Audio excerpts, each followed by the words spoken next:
Partie 1. Imagine deux pêcheurs, sur le même lac, le même jour, avec le même vent du nord-ouest qui ride la surface. Même profondeur moyenne, 4 mètres, même eau légèrement trouble après une pluie d'été, même espèce ciblée, le sandre. Pourtant, l'un rentre avec un seau presque vide, et l'autre avec une bourriche qui pèse comme un sac de pommes de terre. Dans la pêche moderne, on aime expliquer ces différences par la chance. Mais la vérité est plus brutale. Le poisson ne mord pas au hasard. Et l'histoire de la pêche dans l'espace post-soviétique l'a prouvé des milliers de fois, bien avant que YouTube ou les magasins d'articles de pêche n'existent. Revenons un instant en arrière. Été 1943, front de l'Est. Pendant que les combats font rage près du Dniepr, dans les villages de Polésie en Biélorussie et dans les deltas de la Volga, la pêche devient une question de survie. Pas un hobby, une nécessité. Les hommes partis au front, ce sont les vieux et les adolescents qui sortent les barques plates sur les bras morts des rivières.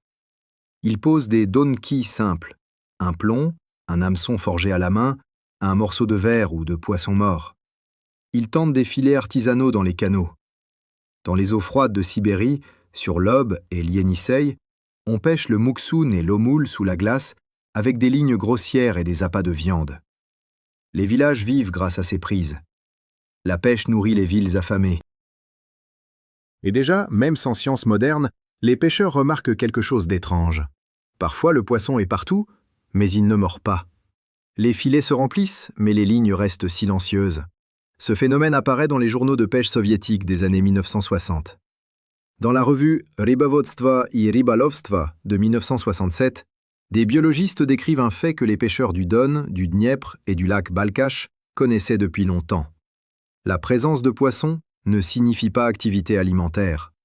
Un banc entier peut suivre un appât, sans jamais attaquer. Aujourd'hui, nous savons pourquoi.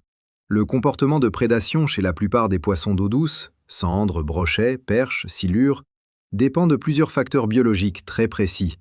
La température de l'eau d'abord. Le sandre devient vraiment actif entre 16 et 22 degrés. En dessous de 12 degrés, son métabolisme ralentit fortement. L'oxygène dissous joue aussi un rôle critique.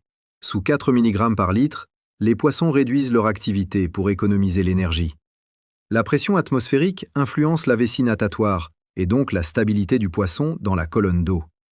Mais il existe un autre facteur que les pêcheurs ignorent souvent, l'état de stress du poisson. Les biologistes appellent cela la réponse cortisolique. Quand un poisson perçoit un danger, changement de lumière, bruit de moteur, variation brutale de température, son organisme libère du cortisol. Le même type d'hormone que chez l'homme. Et ce cortisol agit directement sur le comportement alimentaire.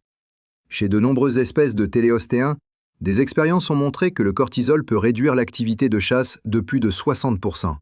Autrement dit, le poisson voit l'appât, mais son cerveau refuse de déclencher l'attaque. Et c'est là que commencent les mythes. Dans chaque village de pêcheurs du Donbass, de la Volga ou du Kazakhstan, il existe un conseil de grand-père. Mets plus d'ail dans l'amorce.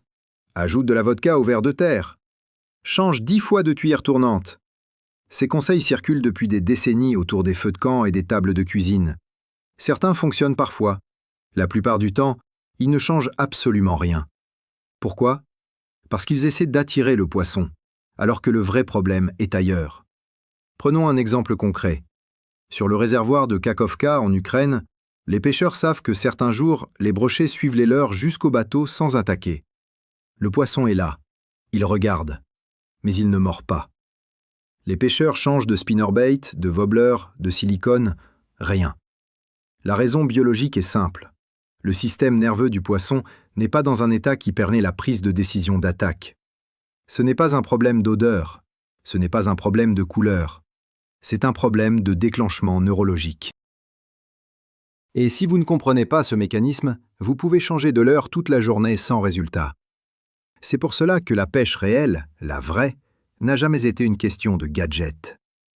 Dans les villages de l'Amour, en Extrême-Orient, les pêcheurs attrapaient des taïmens géants avec des montages simples. Ligne épaisse, hameçon solide, morceaux de poisson. Sur les rivières de Carélie, la perche se prenait avec un simple mormichka et un verre. Pas de technologie compliquée, juste une compréhension profonde du comportement du poisson. Alors retenez ceci. Le poisson ne se trompe pas. Vous pouvez tromper un autre pêcheur. Vous pouvez tromper un vendeur d'articles de pêche. Mais la nature ne se trompe jamais. Si votre montage, votre poste ou votre approche contredit la biologie du poisson, vous pouvez lancer 1000 fois. Il ne mordra pas. Conseil pratique simple. Sur les rivières comme le Dniestre ou la Desna, cherchez toujours les zones où l'eau ralentit légèrement. Derrière une cassure de courant, près d'une fosse de 3 à 5 mètres, ou à la limite entre herbier et eau libre. Utilisez des montages simples. Une tête plombée de 10 à 18 grammes pour le cendre en rivière moyenne, un leurre souple de 7 à 9 cm, récupération lente près du fond. Si vous pêchez le brochet dans les lacs de Polésie, privilégiez les bordures d'herbier à 2 mètres de profondeur avec un spinnerbait ou un wobbler flottant. Et surtout, observez l'eau. Les bulles, les alevins, les changements de couleur. Le lac parle toujours. Il faut juste apprendre à l'écouter. Car dans la pêche, comme dans toute tradition ancienne, le savoir se transmet de main en main. Des pêcheurs de l'Amour aux vieux du delta de la Volga, des villages ukrainiens au lac de Sibérie. Et ceux qui apprennent à comprendre le poisson attrapent toujours plus que ceux qui collectionnent simplement des conseils de canapé. Mais tout ce que je viens de dire n'est que la base, car dans la prochaine partie, nous allons parler d'un événement qui a bouleversé plusieurs tournois de pêche modernes et qui a révélé quelque chose que les vieux pêcheurs de Louisiane avaient compris depuis longtemps. Quelque chose qui peut transformer une journée de 4 kilos en une journée de 20 kilos. Partie 2. Maintenant, imaginez un tournoi sur un grand réservoir, semblable à ceux que nous connaissons tous dans l'espace post-soviétique, quelque chose comme le réservoir de Kremenchuk sur le Dniepr ou le gigantesque Kouibychev sur la Volga. Des dizaines de bateaux, des pêcheurs expérimentés, tous équipés correctement. Personne ici n'est un débutant. Dans ce genre de compétition, les variables sont étonnamment contrôlées. Même plan d'eau, même météo, même pression de pêche. Les concurrents connaissent les fosses, les bordures d'herbier, les cassures de fond. Les montages sont presque identiques. Jig silicone pour le cendre, wobbler minnow pour le brochet, micro-jig pour la perche. En moyenne, dans ce type de tournoi, la prise journalière tourne autour de 4 à 6 kg. Un bon résultat. Un pêcheur solide peut atteindre 8 ou 9 kg dans une bonne journée. C'est respectable. C'est la preuve d'une vraie compétence. Mais parfois, quelque chose arrive qui ne rentre dans aucun modèle. Un pêcheur revient avec 4 fois plus de poissons que le reste du groupe. Pas un peu plus, pas 2 kilos de plus, 4 fois plus. Dans l'histoire des tournois modernes, ce genre d'écart crée immédiatement une suspicion. Les officiels vérifient les viviers, ils examinent les cannes, les moulinets, les hameçons. Ils regardent les appâts. Parce qu'en théorie, dans un environnement compétitif, les différences de résultats devraient rester dans une fourchette raisonnable. Pourtant, ce type d'écart extrême est arrivé plusieurs fois. Et chaque fois, les témoins racontent la même chose. Un détail minuscule faisait la différence. Un petit flacon. 2 gouttes appliquées sur l'appât avant chaque lancer. Pour comprendre pourquoi quelque chose d'aussi simple peut provoquer un tel écart, il faut revenir à la biologie sensorielle des poissons. Les poissons d'eau douce possèdent 3 systèmes principaux pour détecter la nourriture. Le premier est visuel, très efficace dans l'eau claire, mais dans la plupart des rivières de l'espace post-soviétique, Dniepr, Don, Oural, la visibilité dépasse rarement 1 mètre. Dans ces conditions, la vision n'est plus l'outil principal. Le deuxième système est la ligne latérale, un réseau de capteurs mécaniques capable de détecter les vibrations. C'est pour cela qu'un wobbler ou un spinnerbait fonctionne. Il crée des oscillations dans l'eau que le poisson ressent même dans l'obscurité. Mais ce système sert surtout à localiser la proie, pas à décider de l'attaque finale. Le troisième système est le plus puissant de tous, l'olfaction chimique. Les poissons détectent les molécules dissoutes dans l'eau à des concentrations incroyablement faibles. Certaines études sur la perche et le cendre ont montré qu'ils peuvent détecter certains acides aminés à une concentration d'1 partie pour 10 milliards. Pour comparer, c'est comme sentir une seule goutte d'encre dans un lac entier. Ce système chimique agit directement sur le cerveau du poisson. Et c'est ici que beaucoup de pêcheurs font une erreur. Ils pensent que l'odeur sert uniquement à attirer le poisson. Mais la réalité biologique est différente. L'odeur sert surtout à confirmer que ce que le poisson voit ou ressent est réellement de la nourriture. Prenons un exemple simple que connaissent bien les pêcheurs de la Volga. Lorsque vous pêchez le sandre avec un leurre souple, il arrive souvent que le poisson tape une seule fois, puis relâche immédiatement. Cela se produit parce que le cerveau du poisson n'a pas reçu la confirmation chimique que l'objet était comestible. Dans les laboratoires d'ichtyologie, ce phénomène est étudié depuis les années 1980. Les scientifiques ont observé que certains acides aminés, les mêmes qui sont libérés par les tissus d'un poisson blessé, déclenchent instantanément le comportement alimentaire. Parmi eux, la L-sérine, la glycine et l'alanine sont particulièrement puissantes. Lorsqu'elles sont présentes dans l'eau, les récepteurs olfactifs du poisson envoient un signal direct vers les centres neuronaux responsables de l'alimentation. Mais il y a une deuxième partie du mécanisme que peu de pêcheurs connaissent. Le poisson doit être dans un état physiologique qui permet cette réaction. Si le niveau de stress est élevé, bruit, variation de pression, trafic de bateau, l'hormone cortisol augmente dans le sang du poisson. Et ce cortisol agit comme un frein biologique sur le comportement alimentaire. Dans cet état, le poisson peut suivre un leurre pendant plusieurs mètres, sans jamais l'attaquer. C'est exactement ce que les pêcheurs observent sur les lacs très fréquentés, comme le lac Ladoga ou le réservoir de Rybinsk. Le poisson est là. Les échosondeurs montrent des bancs entiers, mais les touches sont rares. Dans ce contexte, l'efficacité d'un appât dépend de deux choses. Premièrement, envoyer un signal chimique qui correspond à une proie naturelle. Deuxièmement, réduire la réaction de méfiance du poisson suffisamment longtemps pour que l'attaque se déclenche. Lorsque ces deux conditions sont réunies, la différence de résultat peut devenir énorme. C'est ce qui explique pourquoi certains pêcheurs expérimentés semblent attraper du poisson partout où ils vont. Ce n'est pas toujours une question de chance, c'est souvent une question de compréhension des signaux biologiques. Maintenant, parons pratique. Si vous pêchez la perche sur un lac comme Ilmen ou sur les réservoirs du Kazakhstan, observez toujours la profondeur à laquelle se trouvent les alevins. La perche chasse rarement en dehors de cette zone. Utilisez un micro-jig de 3 à 5 grammes avec un leurre souple de 4 à 5 cm. Animation lente. Petite pause. La touche survient souvent au moment où le leurre tombe vers le fond. Pour le sandre en rivière, cherchez les transitions de substrat, sable vers coquillage, vase vers gravier. Ces frontières concentrent les poissons fourrages. Un montage classique, tête plombée 14 grammes, leurre souple 8 cm, récupération en dents de scie près du fond. Si vous pêchez le brochet dans les zones d'herbiers des lacs biélorusses, lancez toujours au-delà de la bordure végétale et ramenez le leurre à travers la zone de transition entre l'herbier et l'eau libre. C'est là que les attaques se produisent dans plus de 70% des cas observés par les pêcheurs locaux. Mais souvenez-vous d'une chose, la technique seule ne suffit pas toujours. Parfois, malgré un poste parfait, malgré un montage correct, malgré une animation impeccable, le poisson refuse de mordre. Et c'est exactement dans ces situations que certains pêcheurs ont commencé à expérimenter avec des préparations chimiques capables d'influencer directement la décision de mordre. Ce que nous allons voir dans la prochaine partie semble presque incroyable, mais les mécanismes biologiques derrière ce phénomène sont parfaitement réels. Partie 3. Maintenant, nous arrivons au point où l'histoire devient vraiment dérangeante pour beaucoup de pêcheurs. Parce que ce qui va suivre contredit directement une grande partie de ce que l'industrie de la pêche a répété pendant 30 ans.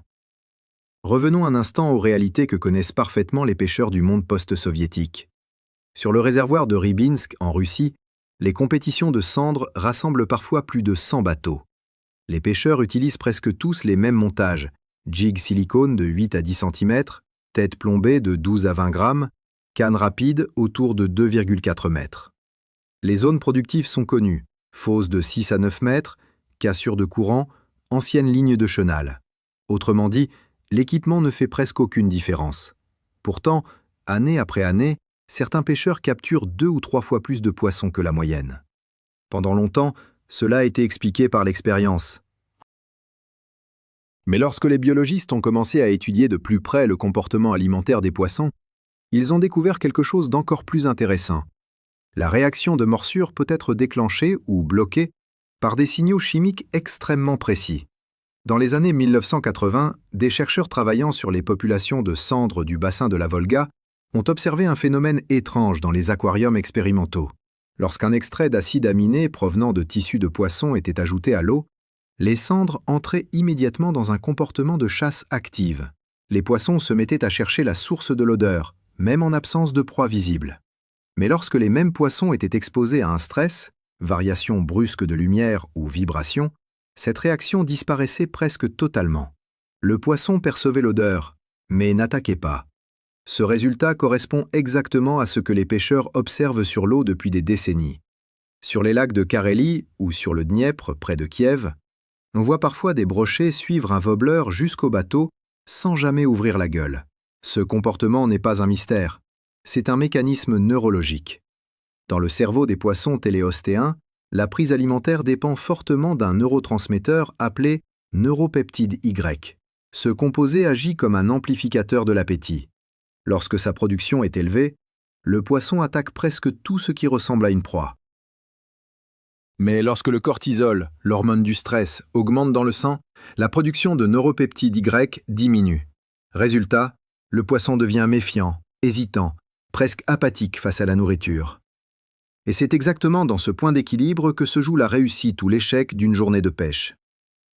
Les vieux pêcheurs soviétiques ne connaissaient pas les noms chimiques de ces processus, mais ils avaient remarqué certains indices. Dans les villages de pêcheurs du delta de la Volga, par exemple, il existait une vieille pratique: frotter l'appât avec de l'ail écrasé ou avec le jus d'un poisson fraîchement coupé. Les pêcheurs disaient que le poisson sent la nourriture et oublie la peur. Sur le lac Balkach, au Kazakhstan, certains pêcheurs ajoutaient des restes de poissons broyés dans l'amorce pour la brème et le cendre. Sur l'Amour, en Extrême-Orient, les pêcheurs utilisaient parfois des morceaux de poisson fermentés pour préparer leurs appâts. À première vue, ces traditions semblaient simplement empiriques. Mais la science moderne montre qu'elles reposaient sur un mécanisme réel: la libération d'acides aminés dans l'eau. Lorsque les tissus d'un poisson ou d'un invertébré se décomposent légèrement, ils libèrent des molécules comme la sérine, l'alanine ou la glycine. Ces molécules sont exactement celles que les récepteurs olfactifs des poissons utilisent pour identifier la nourriture naturelle. Autrement dit, les pêcheurs utilisaient inconsciemment une forme primitive de signal chimique alimentaire. Mais ce système avait une limite importante. Il ne résolvait pas le problème du stress. Sur les plans d'eau très pêchés, comme les réservoirs ukrainiens du Dniepr ou les lacs proches des grandes villes russes, les poissons vivent dans un environnement constamment perturbé. Moteurs, sondeurs, bateaux, pression de pêche, tout cela maintient souvent les poissons dans un état physiologique de vigilance élevé.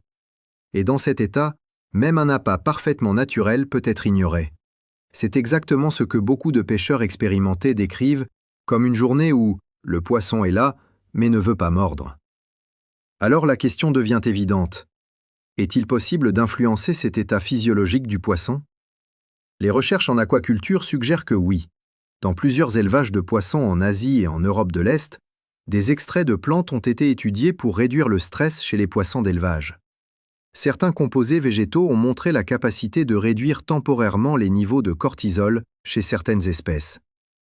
Lorsque ces composés sont présents dans l'eau à très faible concentration, les poissons deviennent plus calmes et reprennent une activité alimentaire normale plus rapidement après un stress. Maintenant, imaginez ce que cela signifie pour la pêche sportive. Si un appât contient à la fois un signal chimique alimentaire puissant, comme certains acides aminés, et un composé capable de réduire légèrement la réponse de stress du poisson, le résultat pourrait être spectaculaire. Non pas parce que le poisson est attiré comme par magie, mais parce que les freins neurologiques qui empêchent l'attaque sont temporairement levés. Dans ce cas, le poisson agit exactement comme il le ferait face à une proie naturelle blessée.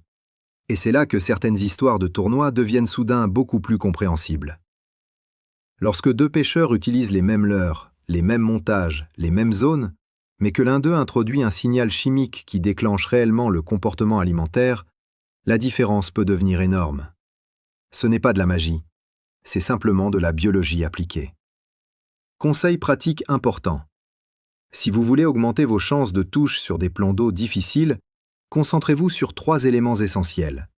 Premièrement, la position du leurre dans la colonne d'eau. Sur la plupart des réservoirs du Dniepr, le cendre chasse à moins d'1 mètre du fond pendant la journée. Deuxièmement, la vitesse de récupération. Trop rapide et le poisson refuse l'attaque. Trop lente et le leurre perd son attrait. Troisièmement, la durée pendant laquelle le poisson garde le leurre en bouche. Les leurres souples, imprégnés d'odeurs naturelles, sont souvent gardés plus longtemps, ce qui augmente les chances de ferrage. Mais tout ce que nous venons de voir n'est encore que la moitié de l'histoire. Car dans la prochaine partie, nous allons examiner une combinaison précise de signaux chimiques, une préparation liquide simple, qui a provoqué des résultats si extrêmes dans certains tournois que plusieurs organisations ont été obligées de modifier leurs règles en pleine saison. Partie 4. Nous arrivons maintenant au cœur de l'histoire. Pas un mythe de forum, pas une astuce inventée autour d'un feu de camp, mais une logique biologique simple qui explique pourquoi certains pêcheurs déclenchent des touches quand tout le monde autour d'eux rentre bredouille. Souvenez-vous de ce que nous avons vu. Le poisson possède un système olfactif extrêmement sensible. Certaines molécules alimentaires, en particulier les acides aminés, déclenchent directement le comportement de chasse. Mais ce signal ne fonctionne pleinement que si l'état de stress du poisson n'est pas trop élevé. Autrement dit, pour provoquer la touche, il faut 2 choses: un signal alimentaire crédible et un environnement neurologique qui permet la décision d'attaque. C'est exactement cette double action que certains pêcheurs ont commencé à reproduire volontairement. L'idée n'est pas nouvelle si l'on regarde l'histoire des pêches dans l'espace post-soviétique. Dans les années 1950, sur la basse Volga, les pêcheurs de silure mélangeaient parfois de l'huile d'ail et du jus de poisson dans leurs appâts pour renforcer l'odeur. Sur le lac Issyk-Kul, au Kirghizistan, les pêcheurs utilisaient des préparations d'herbes et de poissons fermentés pour préparer leurs lignes destinées à la marinka et au tchébak. Les pêcheurs n'utilisaient évidemment pas les mots « récepteur olfactif » ou « neurotransmetteur », mais ils avaient compris une chose essentielle. Certaines odeurs provoquent une réaction immédiate chez les poissons. Aujourd'hui, la science explique pourquoi. Les récepteurs olfactifs des poissons possèdent des protéines spécialisées capables de détecter des familles très précises de molécules organiques.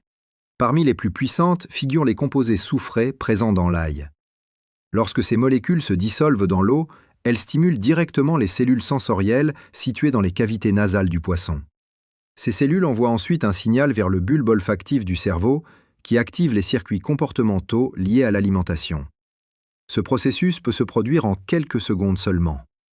C'est pour cela que l'ail apparaît dans tant de recettes traditionnelles d'appâts à travers le monde.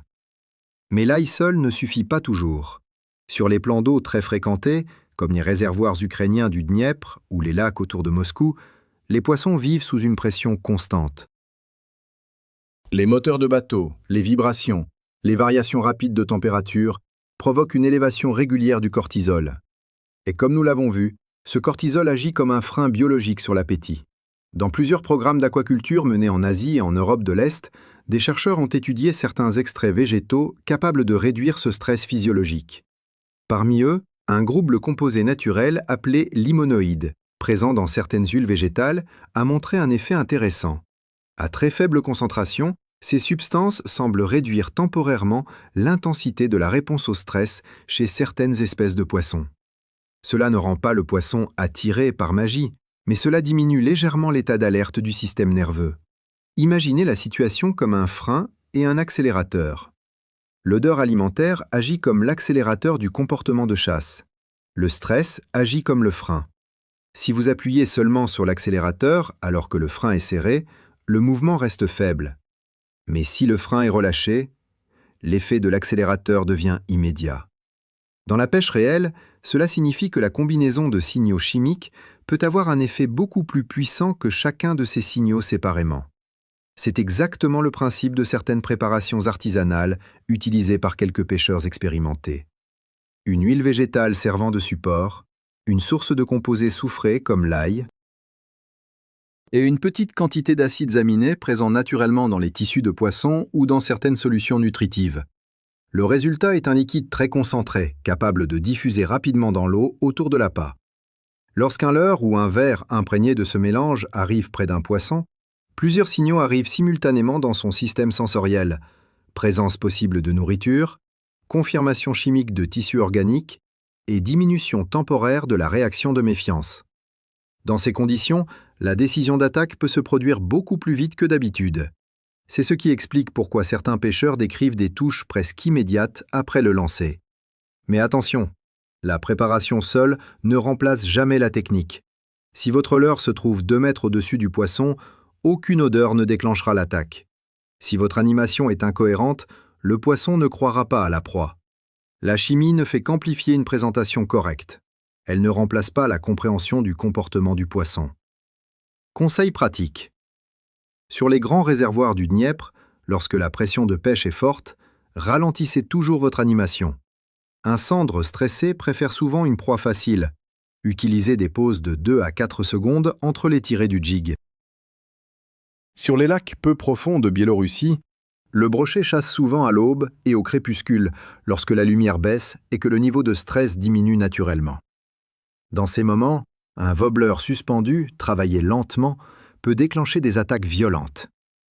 Pour la perche, dans les lacs de Carélie, surveillez toujours l'activité des alevins.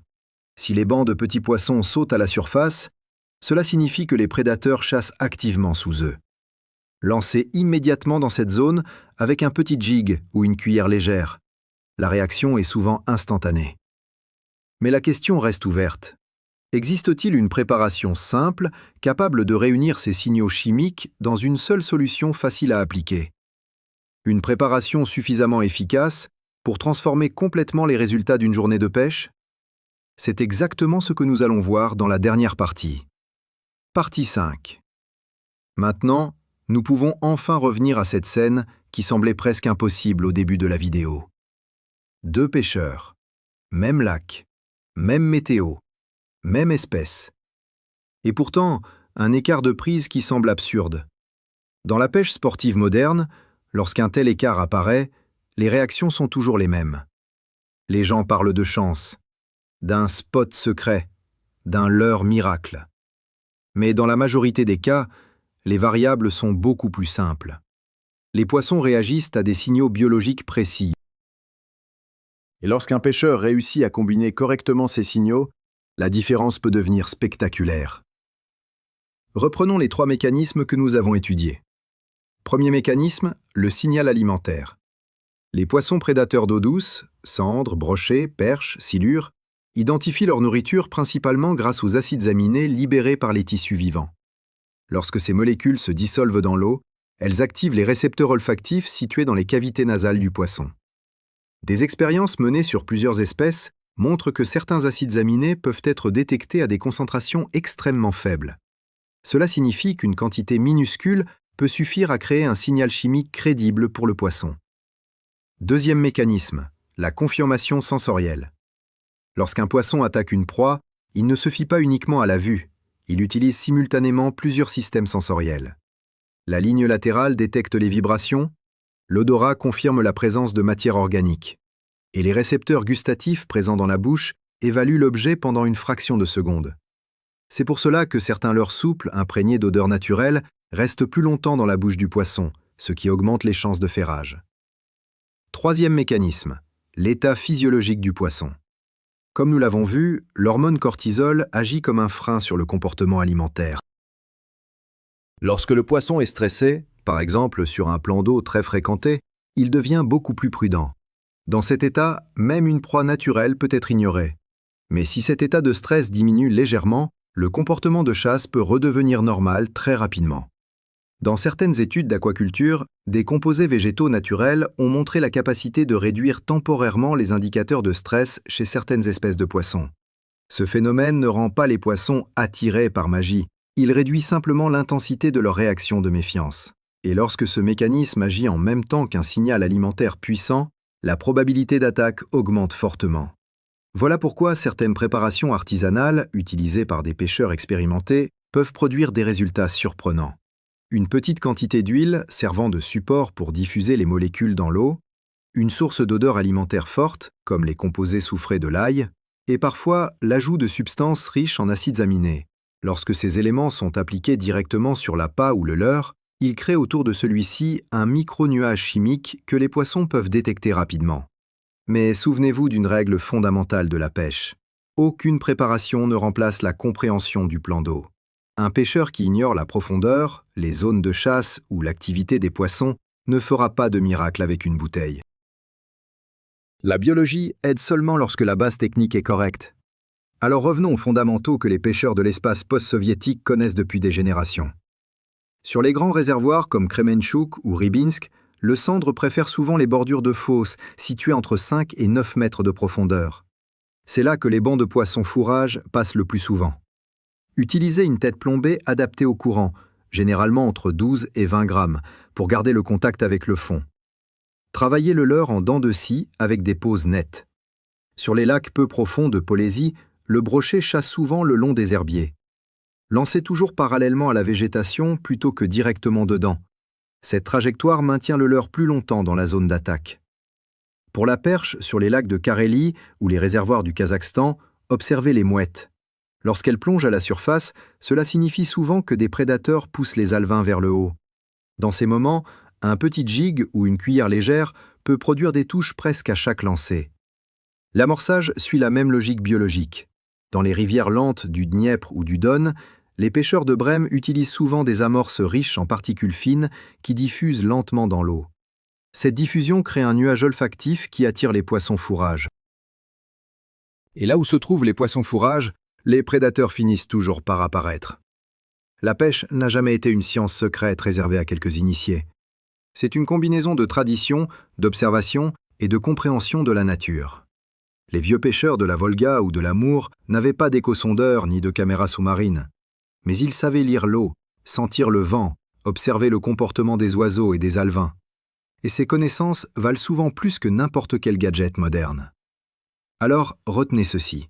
Si vous voulez vraiment améliorer vos résultats, ne cherchez pas seulement le leurre miracle. Apprenez à comprendre ce qui se passe sous la surface. La température de l'eau, l'oxygène, le comportement des poissons fourrage, l'état de stress des poissons. Lorsque vous commencez à voir la pêche sous cet angle biologique, chaque lancer devient une expérience. Chaque touche devient une confirmation de ce que vous avez compris.